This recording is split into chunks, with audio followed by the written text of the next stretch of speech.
நான் எங்க தாத்தாவுக்கு எப்படி கும்பிட்டேன், எங்க தாத்தாவோட அப்பனுக்கு எப்படி கும்பிட்டேன் அப்படின்னா, நானா போய் கையெடுத்து கும்பிடுவேன், ஒரு விளக்கு வைப்பேன். இல்லைன்னா எங்கள் வீட்டில் இருக்கவங்க விளக்கு வச்சு எனக்கு துண்ணூறு பூசி விடுவாங்க. அன்னைக்கு ஏதாச்சும் ஒரு நல்ல சாப்பாடு போடுவாங்க. முடிஞ்சா என்ன செய்வாங்கன்னா, வயசானவங்களுக்கு யாருக்காச்சும் சாட்டை வேட்டி கை காசுற பொறுத்தவரைக்கும் செய்வாங்க.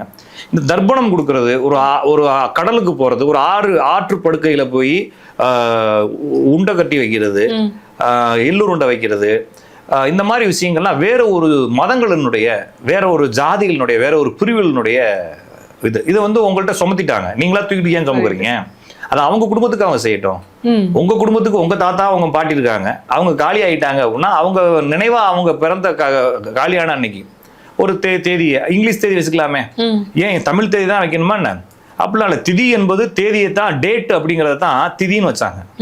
அது இங்கிலீஷ் கொண்டு வந்துட்டோம். நம்ம இப்ப பிறந்த நாளே இங்கிலீஷ்ல கொண்டாடுறீங்க இல்லைங்களா? எல்லாத்தையும் இங்கிலீஷ்ல கொண்டாட்டு அது சாகிறத மட்டும் தான் திதியில கொண்டாடணுமானா அது ஒரு சிஸ்டம் தான். ஓகேங்களா?